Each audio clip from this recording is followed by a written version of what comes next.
Alors nous sommes aujourd'hui lundi, on est le 18 qui se lève et nous sommes arrivés d'Af Lamed He de Sota, Lamed He.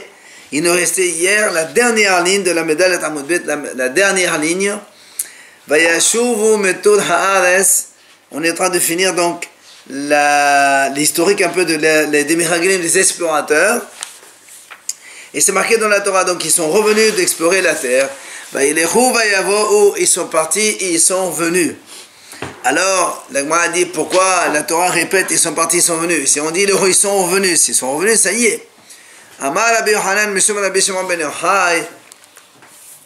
Il a dit Rabbi Yochanan au nom de Rabbi Shimon ben Yochai, Makish Halecha Levia. C'est pour comparer l'aller au retour.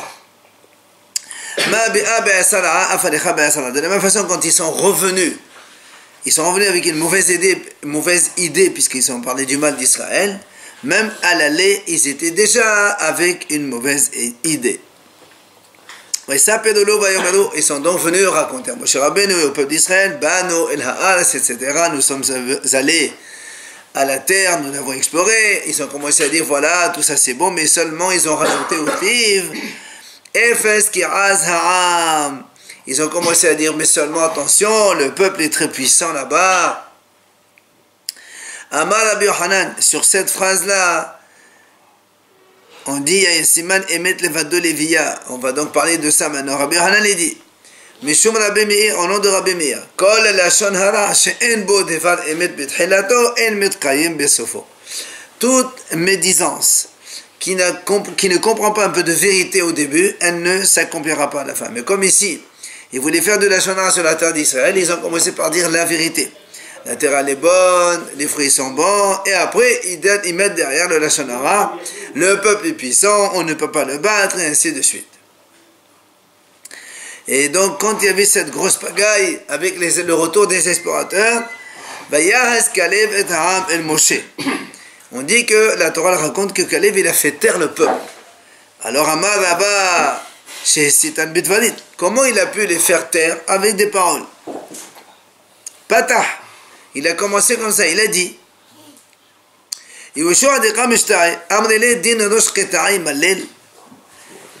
Kalev il a dit comme ça. Yoshua il était en train de défendre Moshe Rabbeinu, comme quoi on peut aller vers la terre et tout est bon. Alors les bénis Israël ils ont dit cette tête coupée, il va parler. C'est quoi la tête coupée? Ça veut dire que comme il n'avait pas d'enfant, Yoshua il n'avait pas de garçon pour hériter la terre d'Israël. Qu'est-ce qui vient lui défendre la terre alors que lui-même il ne va pas y aller, ses enfants ne vont pas l'hériter? Il s'en fout. C'est pour ça que Kalev il a dit Amar si moi aussi je vais commencer à défendre mon cher Rabbeinu, ils vont me faire taire aussi. Alors qu'est-ce qu'il a fait Kalev? Il a été intelligent. Amar lahem, il a crié comme ça. Il a dit est-ce que Ben Amram, le fils d'Amram, il nous a fait que ça? Quand on entend ça, on croirait qu'il allait dire du mal de Moshe Rabbeinu. Alors ils se sont tous tus. Ils ont pensé que Kalev va encore parler du mal comme eux. Alors ils se sont tus, ils l'ont laissé parler. C'est là où Kalev, quand il a obtenu le silence, Amalehu, il leur a dit comment Moshe Rabbeinu il nous a fait sortir d'Égypte, il nous a donc fait diviser la mer Rouge, il nous a fait manger la manne.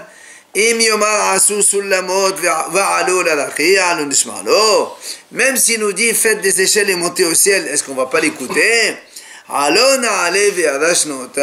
On va monter et on va conquérir cette terre. Voilà donc comment s'est exprimé Kalev pour essayer d'obtenir raison. Seulement les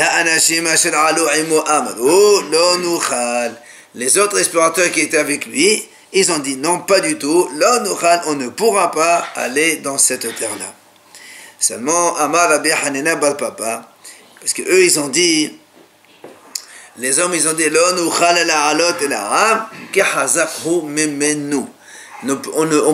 ne pourra pas aller dans cette terre, car le peuple, Hazakhu, il est plus fort, mais menu. Le mot menu peut se comprendre de deux façons. Soit menu de nous, soit menu de lui. C'est comme si ils ont dit, la Gemara avait expliqué maintenant, C'est comme si que ces gens-là, ils ont dit que le peuple, il est plus fort que Has Vishalom l'Éternel. C'est pour ça que c'était grave. C'est ce qu'il a dit, Amar Rabbi Hanina bar Papa, Davar Gadol Debedo Meraglim Meotashara. Les explorateurs, ils ont dit quelque chose de très grave à ce moment-là. Ki Hazak Hu Memenu, Adre Memenu Ela Memenu. Ils ont dit en fait, ces explorateurs, que ce peuple-là qui sont là-bas, ils sont beaucoup plus forts que Hachem, et ils veulent dire par là que même Baal Habayit, c'est-à-dire que Hachem, qui est le propriétaire de la terre, il ne peut pas faire sortir ses ustensiles de là-bas, ça veut dire qu'il ne pourra pas donc aller prendre la terre de ces gens-là. Non, lui, dans le Sfatoire Memeno. Dans le Memenu, il se prononce de la même façon. Ouais. Memenu, c'est exactement la même prononciation. Le sens, il est différent. C'est de nous, Memenu. Non, Memenu de lui aussi. D'accord. Alors, la Gemara continue avec donc ce retour des Meragelim. Ils ont dit, Eres ochelet yoshevehahi. Les explorateurs, ils ont dit, cette terre, elle mange ses habitants. C'est-à-dire, elle enterre beaucoup de morts. Darash Rava. Rava, il a dit, Amal HaKadosh Baruch Hu, Ani hashavti ahli tova. Vehem hashvu lera'a. Hachem, il a dit, moi, j'ai fait tout ça pour leur bien. Et eux, ils prennent ça pour le mal. Comment? Ani hashavti ahli tova. Hachem, il a dit, moi, j'ai fait cela pour le bien. C'est quoi? Dechol echademato, là où ils arrivaient, les explorateurs, dans chaque ville où ils arrivaient, Met hashiv adido. L'homme important de la ville, il mourait. Comme ça. Comme ça, les gens de la population de la ville s'occupent avec l'enterrement de ce mort-là. Et personne ne fera attention aux explorateurs. Ils ne vont pas dire c'est qui ces gens-là, qu'est-ce qu'ils veulent ici. Donc ça va leur faciliter la tâche d'explorer la terre. Et eux, ils ont fait le contraire. Certains disent Iyov nafshe. C'était Iyov qui était mort. Et tout le monde était évidemment donc occupé par le Hespedim, donc on faisait sur Iyov. Alors, et eux ils ont dit, oh là là, là on a été avec des morts que des enterrements. Alors Hachem dit, comment moi j'ai fait ça exprès pour leur bien. Et eux ils utilisent ce même argument que moi j'ai fait pour leur bien, pour le mal.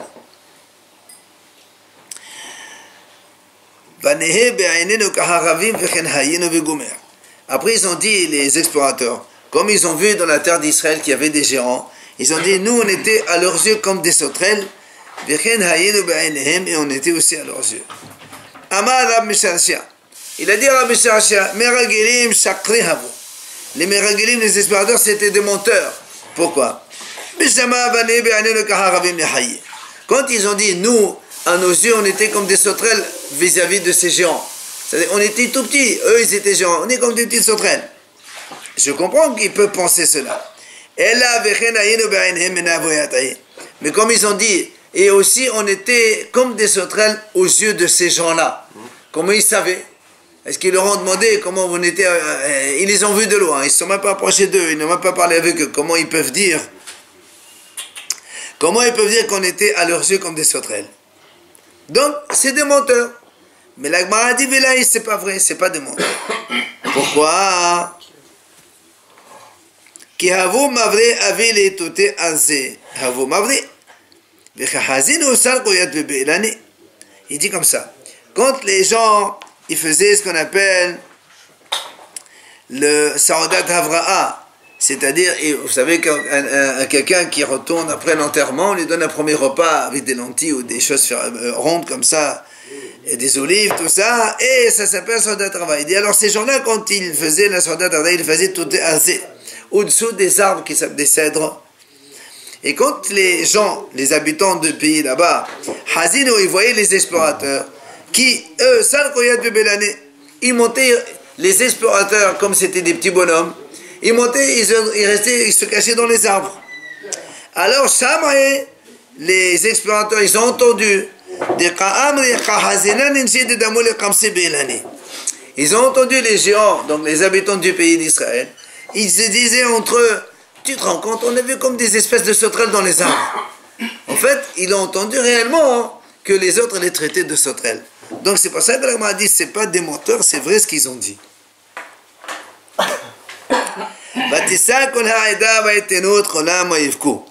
Après que les explorateurs ont parlé donc tellement mal, toute l'assemblée a levé la voix et ils ont pleuré, c'est marqué toute cette nuit-là, ils ont pleuré.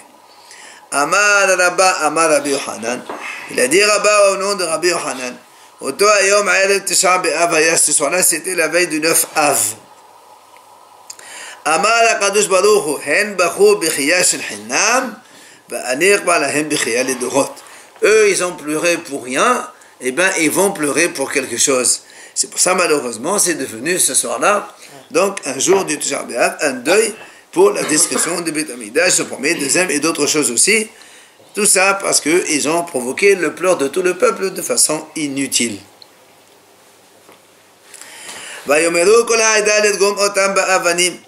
On dit que l'assemblée, ils voulaient lapider Moshe et Aaron avec des pierres.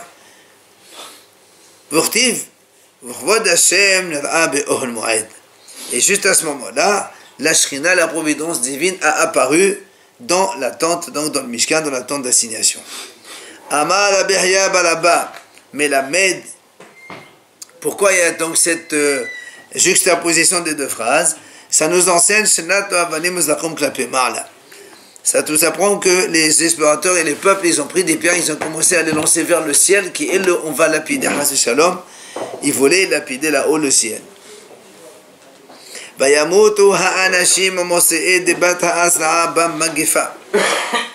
la Torah dit que ces hommes-là, les explorateurs, ils sont morts Bam Magefa, dans la plaie, c'est-à-dire la mort que l'on connaît.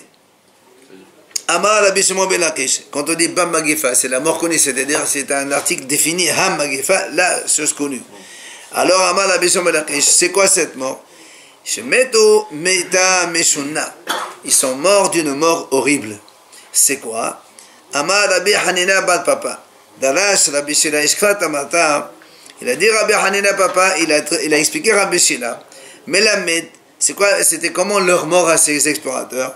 שנשתדבב לשונם ונפל תיבורם והיו תולעים מסעות מלשונם ונכנסות בתיבורם ומתיבורם ונכנסות בלשונם. Il dit que leur langue elle s'est rallongée jusqu'à leur nombril et qu'il y avait des vers qui sortaient de leur bouche et allaient vers leur nombril, et donc ils sortaient de leur nombril et allaient vers leur bouche, et ils sont morts de cette façon. Les 10 explorateurs. Rab Nachman Badassak Ahmad Be'askara Metu. Rab Nachman, lui, il a dit, ils sont morts tout simplement étouffés après cette médisance qu'ils ont faite sur la terre d'Israël. Donc on a fini avec les explorateurs. Maintenant on revient, si vous voulez, sur la traversée du Yarden par laquelle on avait commencé. Vous vous rappelez, on a parlé de la traversée du Yarden, les Kohanim ils ont mis le pied dans le Yarden, le fleuve s'est arrêté. Maintenant on dit, donc les Bnei Israël, ils ont tout traversé le Yarden. Quand ils ont fini de traverser le Yarden,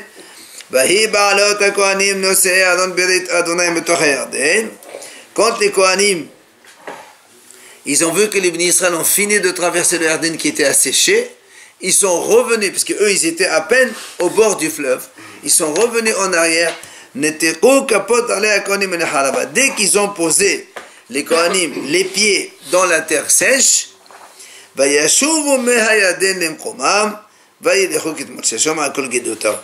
bien tous les eaux de Yarden sont revenus comme avant, comme si de rien n'était, et le Yarden a commencé à couler comme d'habitude. Ils ont fait un pas en arrière. On a dit que les Kohanim, l'arche sainte, elle était devant le peuple. Les Kohanim, ils ont mis un pas dans l'eau, l'eau, elle s'est arrêtée.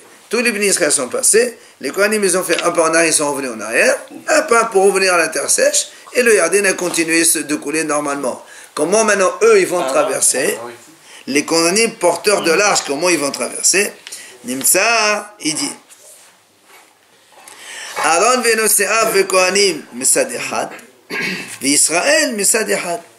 Avec cela, on se trouve avec, d'un côté du fleuve, tous les Bnei Israël qui ont traversé le fleuve, et de l'autre côté du fleuve, on trouve l'arche avec les Kohanim qui le portaient, d'accord?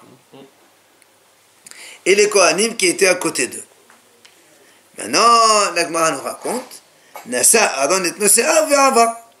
L'arche s'est soulevée, elle s'est soulevée, et avec les Kohanim qu'elle a porté comme ça, et elle a traversé le Yarden, et ils sont redescendus de l'autre côté. C'est l'arche qui a porté ses porteurs. Vers Avar, et donc ils ont traversé.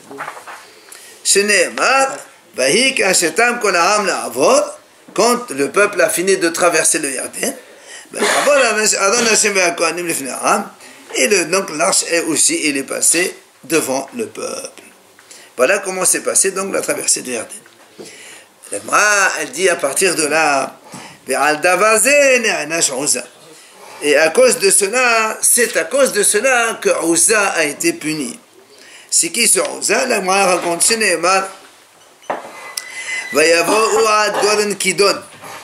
on parle ici quand David Ameler, il a pris l'arche sainte, il voulait l'amener à Yerushalayim. Et quand ils étaient sur la route, alors ils ont mis l'arche sainte sur un carrosse porté par des vaches, et il y avait les Kohanim et tout le monde qui donc marchait à côté, et ils chantaient, ils dansaient. Seulement, quand ils sont arrivés à Gordon Kidon, le carrosse il a chancelé un peu, et l'arche a failli tomber. Il est venu Uzza, un des Kohanim, il a mis sa main pour attraper l'arche, pour ne pas qu'il tombe. Seulement, Amal Akadosh Baruch Hu, Uzza, si déjà l'arche sainte a porté les Kohanim, elle ne peut pas se porter elle-même. Comment tu mets ta main pour la tenir, soi-disant qu'elle va tomber? Et elle était punie pour ça. Il est mort sur place. Oh, c'est possible. Mais vous voulez bien faire, lui. C'est un réflexe. Mais monsieur, il y a des choses, il y a des principes. Le Le Aaron HaKodesh, c'est sacré. On te dit, voilà, il a porté les porteurs, il ne va pas se porter lui-même. Ah, mais c'est un réflexe. Ah ouais, mais ça, justement, un juif n'a pas de réflexe. Il faut qu'il sache dominer ses mouvements. Et donc, il y a marqué, Hachem s'est mis en colère contre Uzza, il est mort sur place. Al-Hashal, dans la Torah, c'est marqué dans les Nevi'im là-bas, il est mort Al-Hashal. Qu'est-ce que ça veut dire Al-Hashal? Rabbi Yohanan ve Rabbi Elazar hadaman al askesh shelo. Hadaman c'est asas lachab befanav. Et il a dit donc à cause d'un acte involontaire. Il a dit parce qu'il a fait ses besoins à côté. Il est mort là-bas, Uzza, à côté de l'arche sainte. Amar Rabbi Yohanan, Uzza ba la'olam haba. Uzza, il a une part dans le monde futur. Comment tu sais chez Neymar? Parce qu'il y a marqué, il est mort avec l'arche sainte. Ça veut dire quoi avec? Ma'adon la'olam chayam, avozama la'olam haba. De la même façon que l'arche sainte, elle est maintenue jusqu'à aujourd'hui, elle existe encore quelque part, puisqu'elle est enfouie sur le Beth Amikdash, et elle restera tout le temps la Torah. Uzza aussi, et donc il restera donc la'olam haba. Il n'y a pas que Uzza. Non, mais ça veut dire que même s'il est mort par ça, il a quand même une part dans le monde futur. Après, le navire raconte là-bas, après cet incident, David Ameler, il s'est mis en colère. Parce qu'Hachem, il a fait donc cette histoire-là, alors qu'ils étaient tous dans la joie de ramener l'arche sainte à Yerushalayim. Bon, ça n'a pas trop, évidemment, plu à David le roi. David le roi, c'était le roi David. Non, dans ce que tu dis, on dirait que tu vas en colère contre Hachem. Non, c'est pour ça que la Gemara a dit. Regarde ce qu'il dit. Amar Rabbi Elazar, shenishtanu panau kaharara. Il a dit, quand on dit vayihar, il dit, il a marqué, c'est pas marqué vayihar af. Il a été pénétré. Il n'y a pas marqué vayihar af, c'est la colère. Mais là, il y a marqué vayihar le David. Alors c'est pour ça qu'il dit, en fait, son visage est devenu comme un gâteau qu'on mettait sur les braises. Ça veut dire, bon, il était un petit peu énervé. Alors, on m'a dit comment? Alors, chaque fois qu'il y a marqué Vayaha, tu vas me dire aussi que c'est pas une colère, mais son visage, il s'est transformé. Il a dit non, Hatam Ktiv Af, le Ktiv Af. D'accord? Quand il y a Vayaha Af, ça c'est la colère. Quand il y a marqué Vayaha, comme ici chez nous, c'est juste un petit peu, donc il a pâli. David Ameler, il a pâli devant cette histoire-là. Alors, Davash là-bas, maintenant, Rabbi nous explique, mais Pénéman et Anash David, pourquoi David il a été puni comme cela? Alors qu'il était en train de faire une grande mitzvah d'amener l'arche sainte à Yerushalayim, alors comme ça il arrive un incident grave comme ça dans la route. Alors Rava dit, mais Péné Shekara les David Torah Zemirot, Parce que David Amelech, il a comparé la parole de Torah à des chansons. Il a dit, comme il est marqué dans Tehillim, Zemirot hayurihokecha bevet mehorai. Tes lois étaient pour moi comme des chants dans la maison de mes résidences. Amal HaKadosh Baruch Hu. Hachem lui dit quoi? Divrei Torah, les paroles de Torah, shekatu bahen ha'tarif einecha bo ve'enenu. Si rien que tu fermes les paupières, tu vas les oublier. Ata kore otan zemirot, tu appelles ça une chanson. C'est-à-dire que tu négliges comme ça les paroles de Torah, tu les compares à une chanson. Sur la chaîne Mazmera. Arine marchilcha, il a dit, Hachem il a dit, tu vas voir, je vais te faire trébucher à David Amelech. Bedavar, même les enfants ils connaissent. Et toi tu vas fauter là-dessus. Pourquoi? C'est marqué dans la Torah.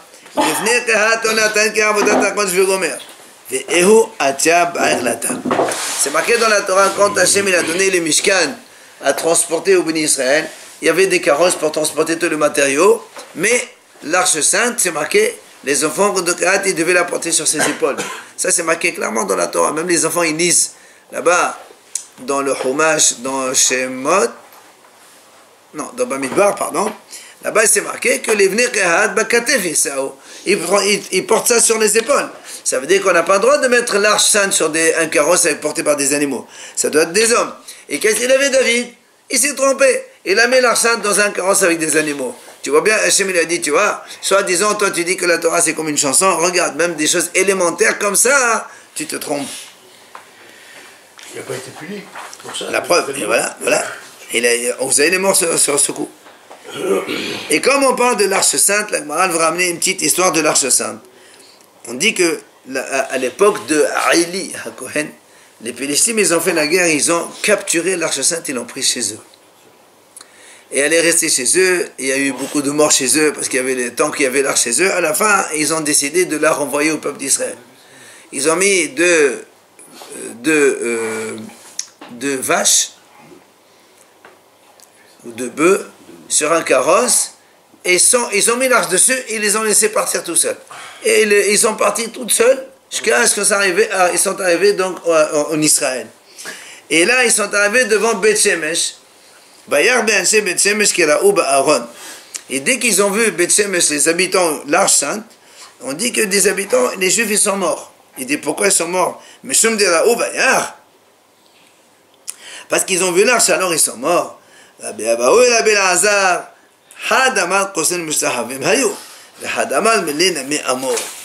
il a dit parce que ils étaient en train de travailler. Ils continuaient à travailler, ils se prosternaient comme ça, ils continuaient à travailler. Ils ne faisaient pas kavod à l'arche. Tu vois l'arche qui arrive, tu au lieu de t'arrêter, vas-y, avance, kavod. Comme ici, quand on sort le Sefer Torah, tout le monde doit s'arrêter, doit avancer vers le Sefer Torah au lieu de discuter avec les gens.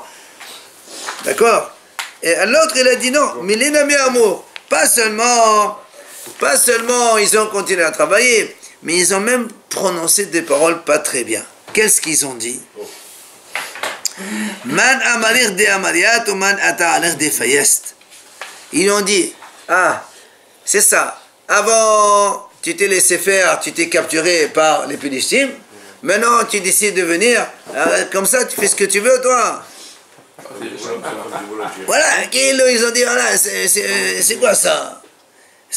Ça veut dire, pourquoi tu n'as pas permis, pourquoi tu as permis que les Philistines te prennent? Avant, tu étais en colère, maintenant, ça y est, tu t'es apaisé, tu viens. Alors, comme ils ont parlé comme ça, c'est pour ça qu'Hachem les a punis, ils sont morts. Et il y a marqué là-bas, Bayach Ba'am, Shiv'im Ish, Vahamashim Elef Ish. C'est marqué là-bas, ils sont morts dans le peuple 70 hommes et 50 000 hommes. Alors, la a dit, c'est quoi 70 et 50 000? La Béaba ou la Bélaza, il y a une mahloket. Il a dit, Hadamas Shiv'im Ish, Ayuch, le Had, Had, Shakul, Kahamashim Elef. Il a dit en fait ils étaient 70, mais chacun avait la valeur de 50 000. Chacun, il était tellement fort qu'il était comme 50 000 hommes. Et l'autre il dit non, l'autre il dit il y avait 50 000 morts, chacun d'eux avait la valeur de 70 sages du tribunal rabbinique. Il n'y en a que quelques-uns qui ont coûté, donc tout le reste a payé de ça. Ceux-là, on parle de ceux qui étaient là.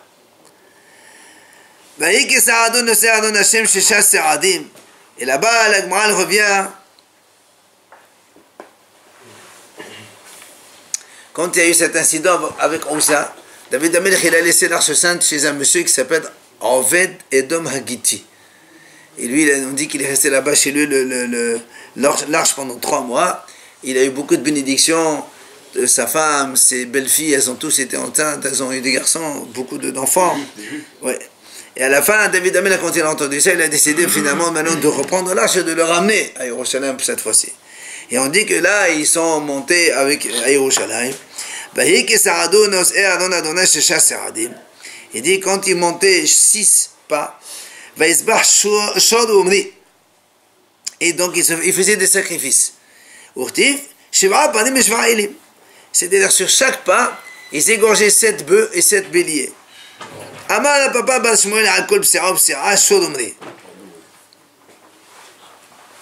Sur chaque pas, un taureau et un agneau. Et sur chaque 6 pas, il faisait 7 bœufs et 7 béliers. Sur chaque pas, un bélier, un bœuf. Et sur 6 pas, il faisait encore 7 et 7. Rav Hasda dit, alors dans ces cas-là, si tu dis qu'il faisait des corbanotes à chaque pas il faisait des bamot, c'est-à-dire des autels pour faire des sacrifices, ça fait trop d'autels. Et là, Rav Hasda, il a dit non. Pour chaque 6 pas, il faisait un seul taureau et un seul agneau. Et toutes les 6 fois qu'il faisait 6 pas, alors il m'a dit à propos de l'endroit où il y a eu cet incident avec Ouza, il y a marqué là-bas Goden Kidon. Il y a marqué Kidon et c'est marqué Nachon. Alors comment c'est Kidon ou c'est Nachon? Amar Rabbi Yochanan, Bathilla Kidon et Ulbasof Nachon. C'est-à-dire au début Kidon, c'est-à-dire Kidon c'est une arme. Donc il y a eu la mort de Ouza qui est mort, mais après on dit Nachon, c'est devenu après finalement on a pu amener l'arche à sa place, donc c'était une bonne chose. Le nom d'un endroit, ça? Oui. Alors maintenant, on revient à notre histoire de la traversée du Yarden. Rappelez-vous, on est parti des pierres. Quand on a dit les pierres qu'ils ont soulevées du Yarden, elles pesaient, je ne sais pas combien. 12. Oui. La Gemara a dit. Voilà. Donc il se trouve que en fait, on dit que les Béni Israël, ils ont pris 3 sortes de pierres. Lesquelles? Une série de pierres que Moshe Rabbeinu lui-même a fait dans la terre de Moab quand il était encore avant de traverser le Yarden. Comme il est dit,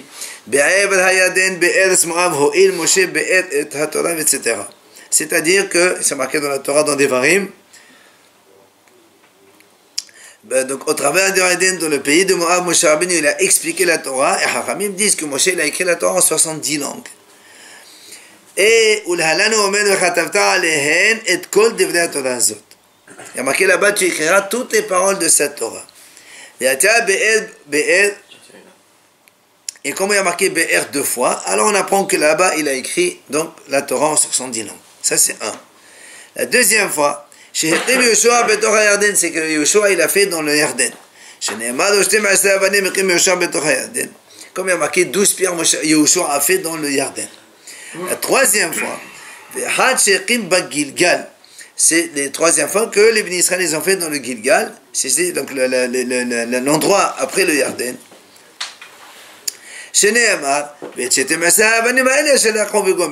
Les 12 pierres qu'ils ont pris du Yarden, les ont mis dans le Gilgal, on a dit ça précédemment.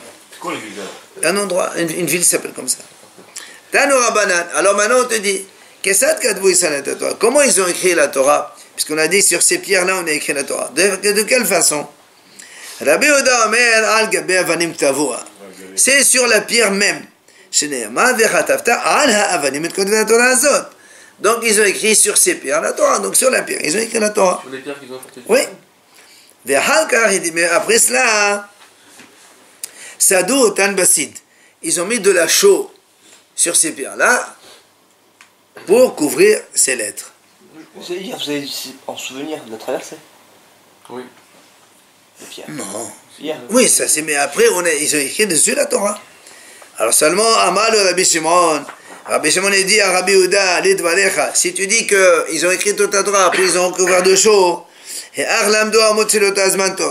Comment les autres nations ils vont apprendre la Torah? Parce que nous on a dit que Moshe Rabbeinu il a écrit en 70 langues pour que tout le monde puisse y apprendre. Alors s'ils l'ont recouvert de choses, alors qu'est-ce qu'on a gagné? Amalo, il lui répond Rabbi Yehuda, Bina yetera natan bahem hakadosh baruch hu, Hashem il aura donné de la sagesse à ses goyim, veshigiru noterin shelahim, ils ont envoyé leur notaire. Notaire c'est leur écrivain de l'époque, leur philosophe. Ils ont enlevé la chaux, ils ont découvert l'écriture. Ouais. Et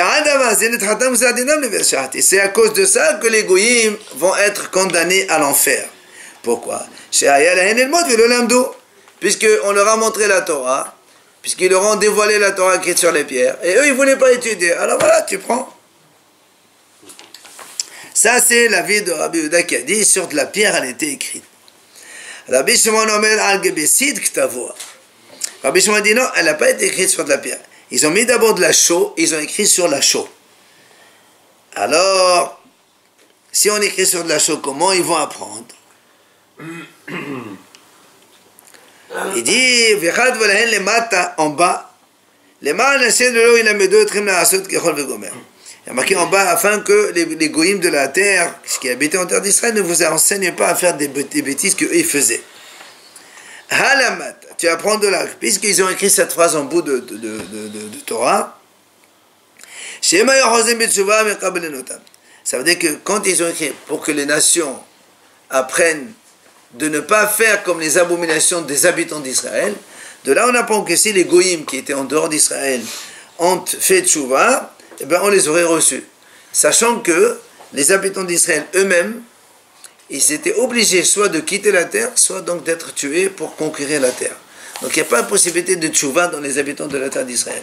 Mais ceux qui habitaient en dehors d'Israël, eux, ils pouvaient faire des choses. C'est qui en Égypte alors? Tout, de partout. Amar Rava Bar Shila. Il a dit Rava Bar Shila, Ma'etama de Rabbi Shimon. D'où, pourquoi Rabbi Shimon il a dit qu'on l'a écrite sur de la chaux?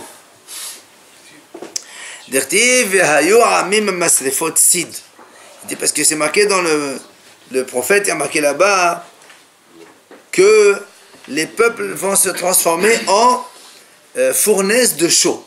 C'est-à-dire ils vont être brûlés par de la chaux à cause de l'histoire de la chaux. Ils vont être brûlés à cause de la chaux. Vu ils pouvaient apprendre, ils n'ont pas appris, alors ils seront brûlés. Oui. Tu parles de Goïm, hein? Bien sûr.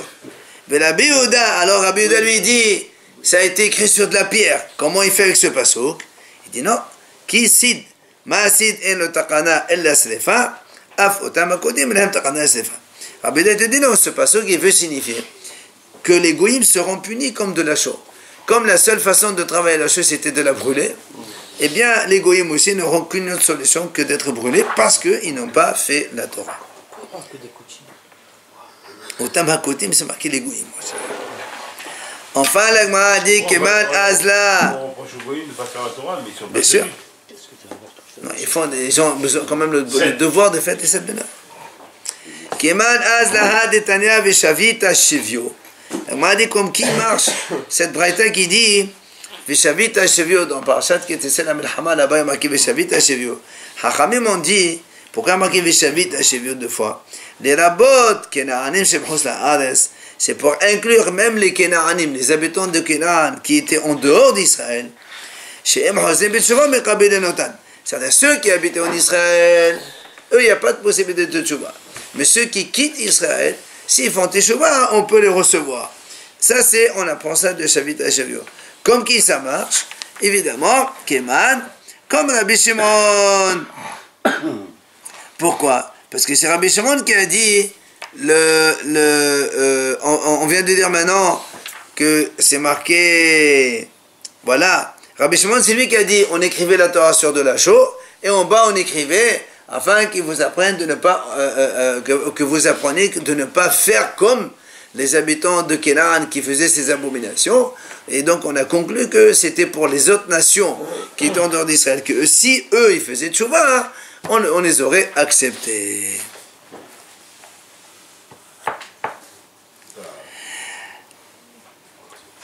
Bon, on va laisser ça pour demain. Ça, attention. Voilà. Exact.